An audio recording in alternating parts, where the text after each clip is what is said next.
중세시대의 위대한 신학자요 수도사였던 토마스 아퀴나스는 당시 중세시대죠. 중세시대 교회를 향해서 이렇게 말했어요. 초대 교회에는 은과 금은 내게 없지만 내게 있는 것을 내게 주노니 곧 나사렛 예수 이름으로 일어나 걸으라고 말하는 능력이 있었다.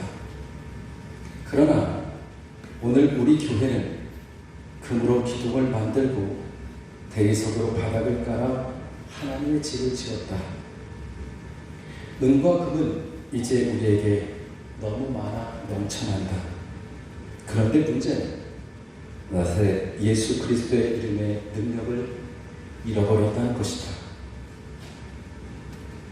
이것은 당시 권력과 부에 도취해 있던 중세 카톨릭 교회를 향한 경고였어요. 그는 당시 교회를 향해 새로운 개혁과 혁신을 요구합니다. 하지만 권력의 정점에 있었던 교황과 카톨릭 교회는 이 목소리에 귀를 기울이지 않지요. 점점 자만에 빠졌고 타락에 빠져들었고 결국 종교 개혁을 불러온 것이죠. 우리 교회를 정확히 말하면 개신교라고 말합니다. 개신교. 로만 캐톨릭 교회를 구교 이렇게 말하죠. 개신교. 달리 말하면 개혁교회 이런 뜻입니다. 뭘 개혁했어요? 로마 캐톨릭. 그래서 그들이 권력과 부에 도취한 나머지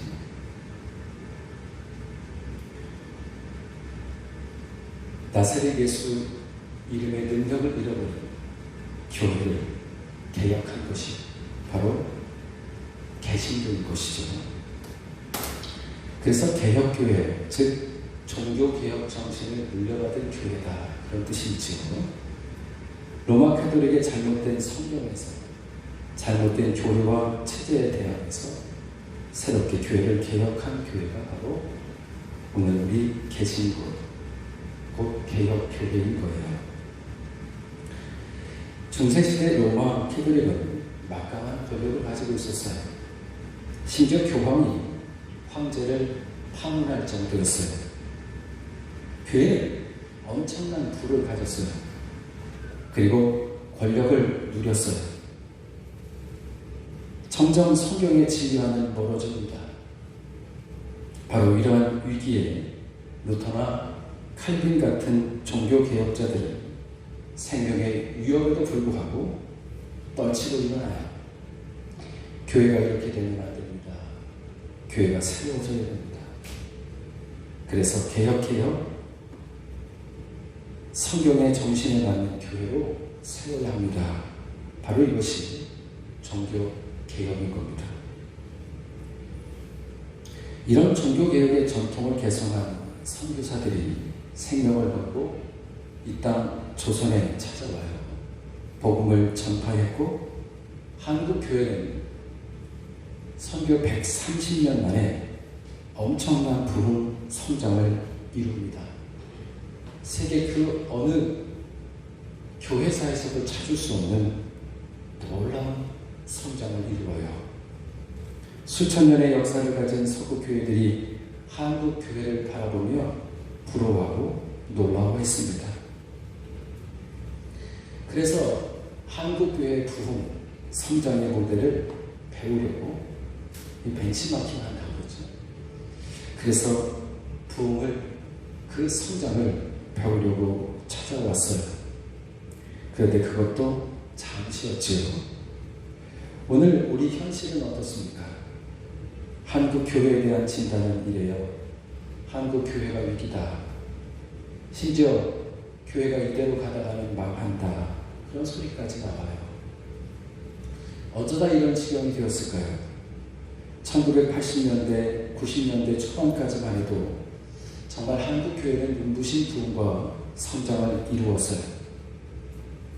그런데 90년대 중반에 들어서서 성장이 멈추고 둔화하기 시작하더니 지금은 성장은커녕 급격한 감소를 겪고 있는, 더구나 이 코로나19 시대에 이 급격한 감소를 우리가 피부로 느끼고 경험하는 그런 시대가 되었어요.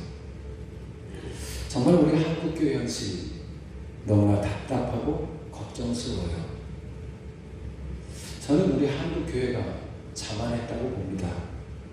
단기간 붐과 성장에 도취된 나머지 1990년대부터 닥쳐온 위기, 그 위기를 위기라고 생각하지 않았던 것이죠. 마치 로마 캐톨릭 교회를 향해서 이대로 가다가는 안 됩니다 라고 개혁을 외쳤던 개혁의 목소리에 귀 기울이지 않고 결국 개신교, 개혁교회를 불러왔듯이 말이죠. 더욱이 코로나19 시절을 지내며 정말 이대로 가다가는 교회가 큰일 나겠다고 하는 위기를 절감합니다. 두렵고 떨리는 현실이 오늘 우리 앞에 있어요. 그럼 여러분, 무슨 방법이 없을까요? 여러분, 교회의 진정한 개혁과 혁신은 무슨 구호를 외쳐서 되는 게 아니에요. 무슨 조직을 개편하고 뭘 바꿔서 되는 것이 아니에요. 저는 하나님의 말씀인 성경으로 돌아가야 된다. 성경 중심의 개혁, 성경 중심의 혁신을 이루어야 한다. 그렇게 생각해요. 오늘 위기의 도전 앞에 한국교회는 말씀으로 돌아가야 돼요. 그리고 그 말씀 속에서 하나님의 방법, 하나님의 선하신 역사를 기대하고 나아가야 합니다. 말씀으로 다시 돌아가야 돼요.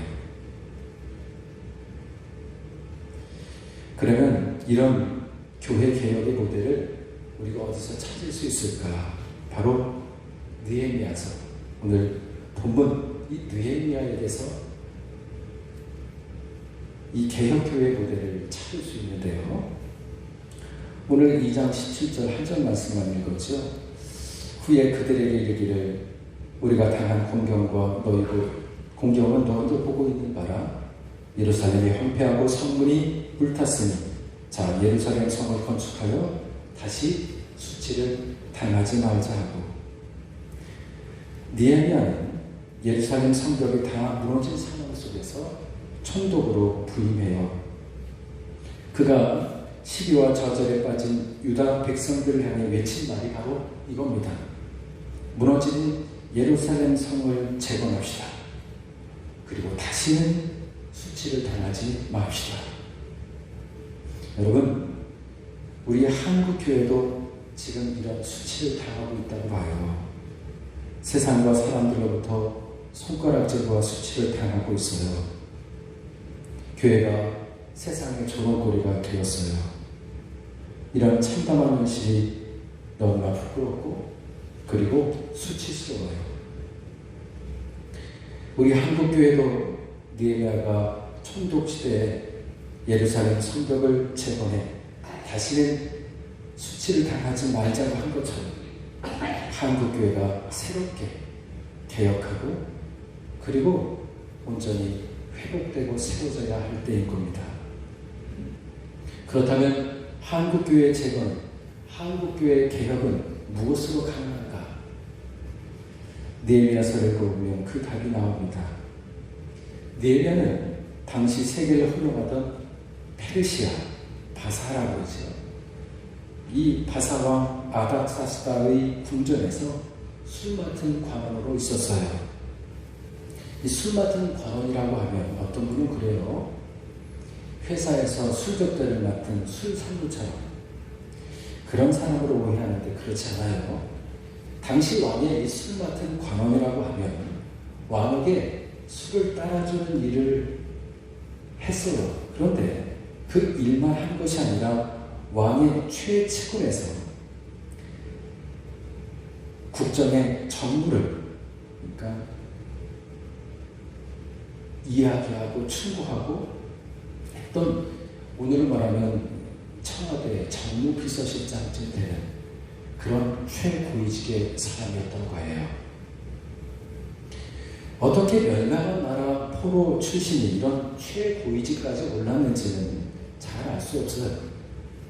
그러나 중요한 것은 그가 그 자리에서 얼마든지 편하고 안락하고 그래서 부귀영화를 누리며 살 수 있었어요. 그런 느헤미야가 아닥사스다 왕에게 자청합니다.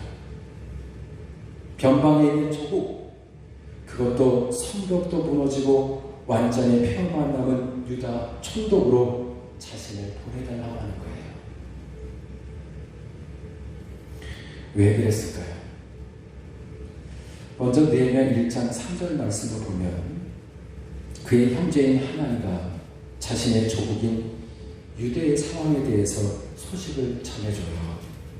그들이 내게 이르되 사로잡힘을 면하고 남아있는 자들이 그 지방 거기에서 큰 환난을 당하고 능욕을 받으며 예루살렘 성은 허물어지고 성문들은 불탔다 하는지라. 조국 유다 예루살렘의 이 아픈 현실, 이 환난과 능욕과 수치에 대한 소식을 들은 거예요. 예루살렘 성은 허물어지고 성은 불탔으며 완전히 폐허된 황폐한 상황에서 남은 백성들이 엄청난 고통과 능욕과 수치를 당하고 있다는 거예요. 완전히 유다는 희망을 잃어버리고 버리고 절망적인 상황 가운데 있다고 하는 거예요.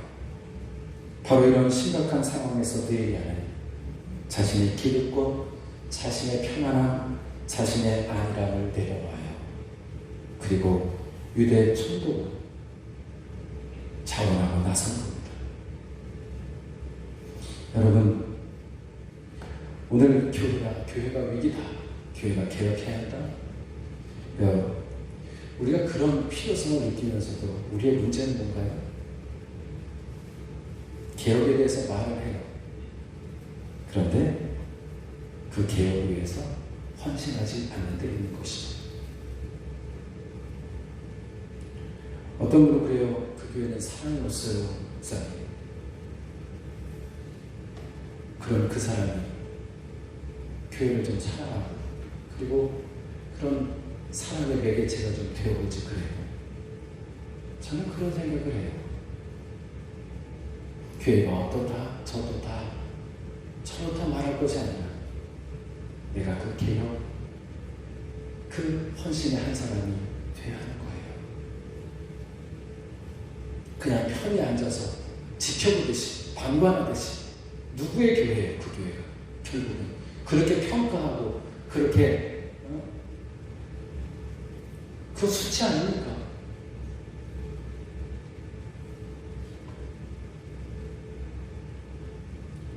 결국 교회의 위기는 누가 그래도 그 교회가 더 다사됐다. 그 교회 구성원들의 문제지. 앞서서는 지도자의 문제가 커요. 여러분, 갱신과 혁신이 필요해요. 먼저 저를 비롯해서 교회를 세워가는 지도자들이 개혁되어야 돼요. 바로 여기서부터 진정한 개혁이 시작되는 거예요. 이제 느헤미야에서 나타난 느헤미야의 개혁이 어떤 것인지 살펴보고자 해요. 두 가지인데요. 첫 번째, 기도였어요. 느헤미야는 기도로 개혁을 시작해요. 개혁을 꿈꿉니다. 그리고 기도로 개혁에 헌신해요. 느헤미야는 무너진 성벽 재건보다 무너진 하나님과의 관계 회복이 먼저임을 깨달아요. 그리고 하나님 앞에 기도하기 시작해요. 하나님 듣자 하니 형제 하나님에게서 듣자 보니 지금 조국이 아니랍니다. 내 조국 유다가 성벽은 무너지고 그 예루살렘 성읍은 불탔으니 그리고 거기 나오는 백성들은 정말 죽지 못해 사는 그런 수치와 그런 어려움 가운데 있습니다. 예루살렘 참담한 상황을 들은 날부터 느헤미야는 금식하며 기도해요. 아닥사스다 왕에게 유다에 가도록 허락해달라고 요청할 때도 그는 충분히 기도하고 왕에게 갑니다. 아까도 말씀드렸듯이 정무 비서실장쯤 되는 사람이에요. 자, 그 사람이 갑자기 왕에게, 오늘 말하면 대통령에게 사임을 하겠다는 거예요. 그리고 저 변방에 한 집으로 가겠다는 거예요.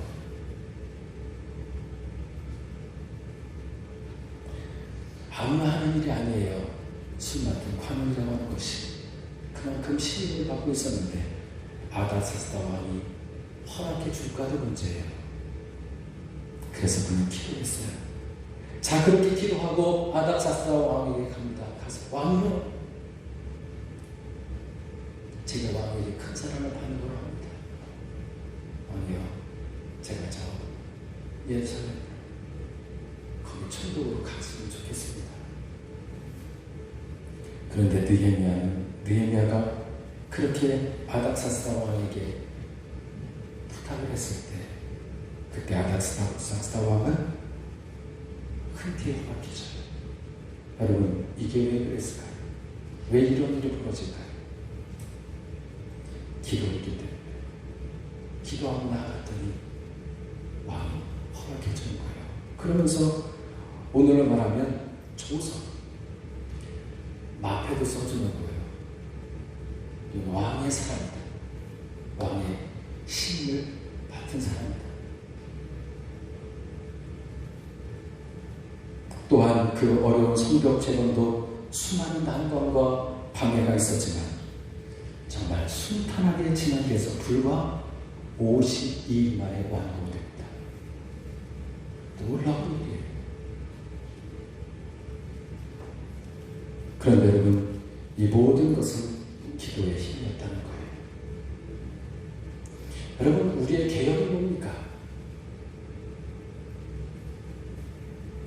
우리는 그 개혁 자체를 부르짖고 그 개혁을 실행하기 앞서서 기도해야 하고, 그리고 그 개혁을 이루기 위해서 기도해야 하고, 개혁을 이루어 가기 위해서 기도해야 하고, 그리고 그 기도의 위력, 그 기도의 능력 가운데 개혁을 이루어가야 하는 거예요. 따라하십시다. 기도보다 앞서지 말자. 어떤 분이 그래요. 목사님, 교회가 좀 새로워져야 돼요. 특히 이제 제가 목사님 가서 기대가 커요. 기대가 크시겠죠. 저는 그래요. 교회 가서 기도하세요. 새벽에 나오세요. 여러분, 그건 제가 뭘 뜯어고쳐서 되는 게 아니고, 여러분, 우리가 기도하고 하나님을 기대하면 하나님께서 선하게 역사에 가실 줄 믿습니다. 그 교회가 개혁되어야 된다. 여러분, 말하는 그 신분, 그분 계시다면 여러분, 새벽을 깨워 기도하십시오. 그리고 그분이 제게 목사님, 이런 방법은 어떨까요? 라고 하면 제가 그 말을 들을 거예요. 왜? 기도하고 있습니까? 충분히 기도하고, 아, 그래 하고 저도 그 말에 귀 기울이는 의미가 있어요. 그런데 기도하잖아. 그래 놓고 와서 목사님, 그럼 저는 좀 생각해 볼 것 같아요. 물론 와서 하는 얘기 듣지요. 들어야죠.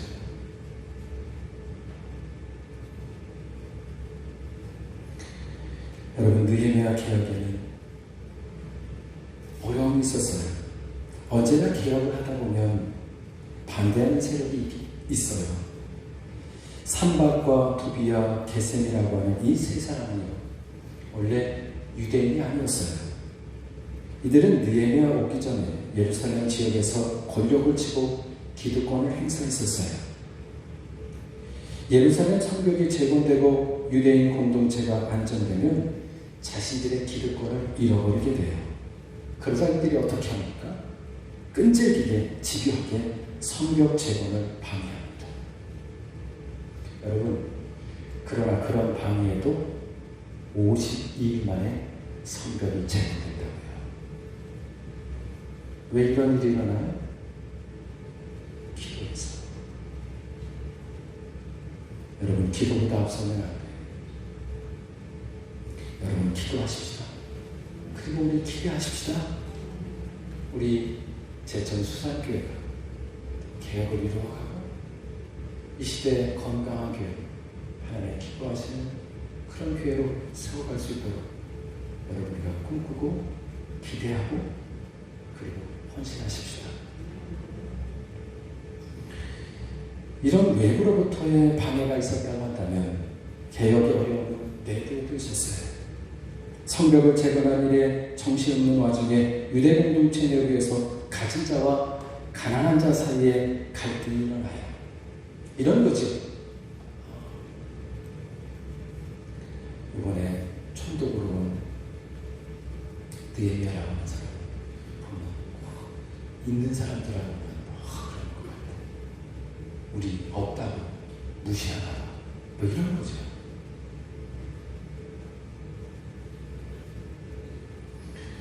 여러분, 그렇지 않아. 거긴 또 자격시험이 있고 여러 가지가 있겠죠.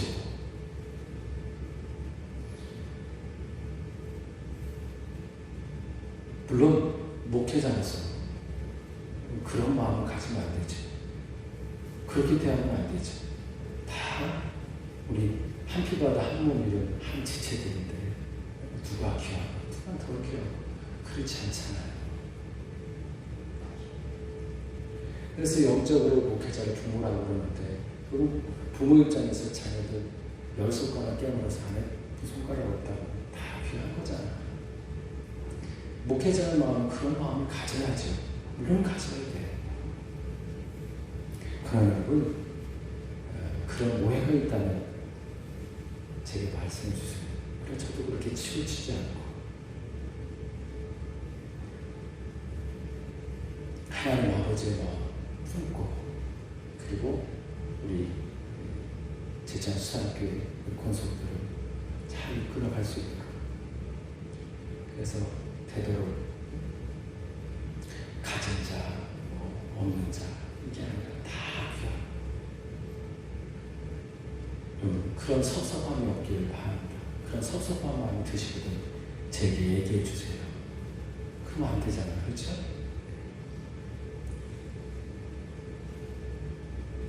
그리고 이제 말씀 운동으로 느헤미야의 기억이 완성됩니다. 기도로 시작하고 기도로 지나가고 그리고 말씀으로 느헤미야의 개혁이 완성되어질 거예요. 느헤미야의 개혁, 즉 예루살렘 성벽을 재건하는 일은 그냥 성벽 재건이라고 하는 외형만 바꾸는데 끝나지 않았어요. 총독 느헤미야는 정치 지도자로서 율법 박사 겸 제사장이었던 에스라를 종교 지도자로, 그래서 정치와 그리고 종교, 정교 분리라고 할까요? 그러면서도 느헤미야는 이 에스라를 잘 받쳐주면서 그러면서 이스라엘의 개혁을 이끌어갔다고 하는 거예요. 느헤미야 8장을 보면 에스라가 하나님의 말씀을 율법책을 가지고 백성들에게 낭독을 해줍니다. 그때 오늘 말하면 여러분 오세오경, 창세기, 출애굽기, 레위기, 민수기, 신명기 그 5가지 성경을 그냥 읽은 거야. 그냥 읽었어. 그랬는데 놀라운 회개 역사가 나타나. 여러분, 회개 개혁은 말씀이 있어요. 살았고 운동력이 있는 말씀, 생명의 말씀. 여러분, 영은 영으로 사는데 여러분, 우리 신령은 뭐로 사냐면 말씀으로 사는 거예요. 사람이 떡으로만 사는 것 아니라 오직 여호와 입으로부터 나오는 말씀으로 살 거예요. 여러분, 교회를 제가 이 제천수산교회를 어떻게 기억해 갈까요? 작년 이제 20년에서 21년 넘으면서 고민을 했어요. 여러분, 말씀이 있어요. 제가 되도록 말씀을 붙잡혀서 생명의 말씀을 공급해 주도록. 그래서 되도록 제 설교 시간이 그렇게 길지 않을 거예요. 30분 안쪽으로. 어떨 때는 25분에 30분 말씀만 전할 거예요. 아, 우리 목사님은 세상을 정치해도 뭐 듣기는 듣고 알기는 알지. 그러나 이 자리는 오직 말씀을 전하는 자리, 말씀을 맡은 자로서 거기 성실하라고 그래요. 그러니까 여러분들이 그렇게 이해해 주시면 좋겠어요. 목사님 움직이고 교회가 뭘 어떻게 움직이고 뭘 어떻게 할까요? 전임 목사님 35년 끝나셨으니까 이제 그 시대는 끝났고 최 시대는 가고 백 시대는 왔다 이래야 돼. 결국 말씀으로 돌아가서 말씀을 붙잡을 때 신령의 부흥이라 그 생명의 말씀을 통해서 교회가 회복되고 살아나는 줄 믿습니다. 아내가 요새는 계속 이제 아내를 통해서 매일매일 말씀 묵상을 보내요. 그래서 그날 찬송을 보내거든요. 왜냐하면 새벽 예배를 드릴 수 없으니까. 그런데 잘 됐어요. 이제 새벽 예배를 재개하더라도 그 매일매일 말씀 묵상을 그리고 찬송한 자는 꼭 우리 단톡방에다 올려놓으려고 해요.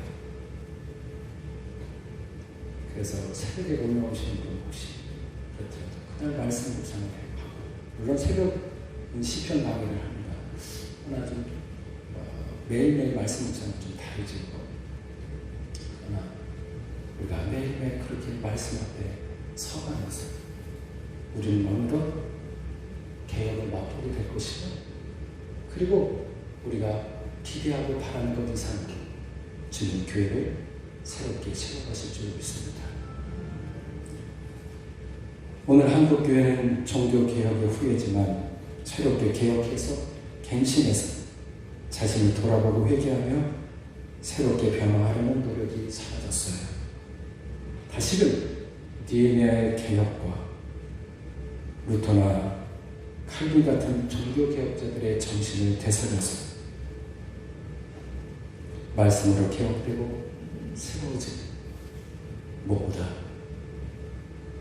기도로 주님 앞에 나아가는, 그래서 주님 기뻐하시는 건강한 교회로 회복되고 평안히 든든히 서는 거룩한 교회 주께 드려지기를 간절히 소망합니다.